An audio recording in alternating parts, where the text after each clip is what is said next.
Hi friends, প্রতিদিনের মতো আজকেরও চলে এসেছি নতুন একটি রেসিপি নিয়ে। আজকের বানাবো ম্যাঙ্গো আইসক্রিম রেসিপি। প্রথমেই লাগবে ক্রিম, হুইপ ক্রিম লাগবে এই আইসক্রিম বানানোর জন্য। আমি এখানে 1.5 কাপ হুইপ ক্রিম ইউজ করব। আপনারা আপনাদের পরিমাণ মতো হুইপ ক্রিমটা নিয়ে নেবেন।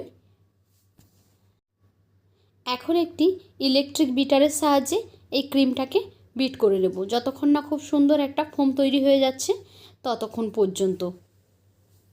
1/2 কাপ দিয়ে দিলাম এখানে গুঁড়ো চিনি। চিনিটাকে মিক্সিং জারে গুঁড়ো করে নিয়েছি জাস্ট।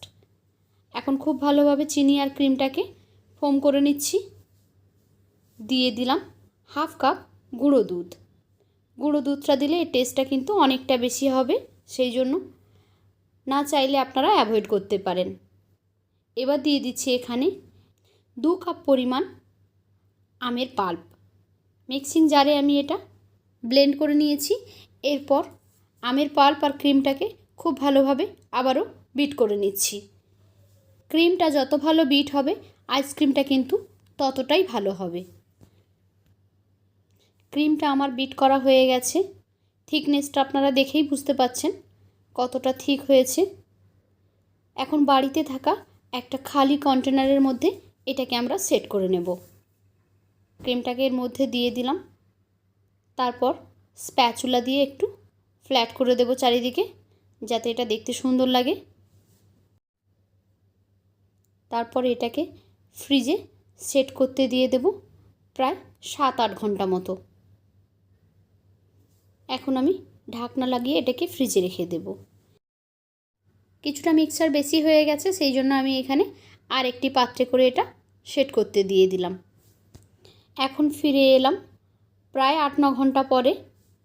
আমি দেখাচ্ছি আইসক্রিমটা কিভাবে জমেছে। এই যে দেখুন, খুব সুন্দরভাবে এটা কিন্তু সেট হয়ে গেছে। দুটো কন্টেনারে কিন্তু খুব ভালোভাবে এটা সেট হয়ে গেছে।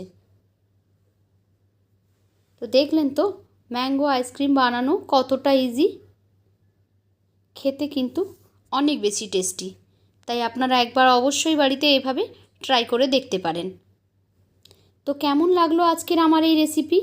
যদি ভালো লেগে থাকে তাহলে লাইক, কমেন্ট অ্যান্ড শেয়ার করবেন।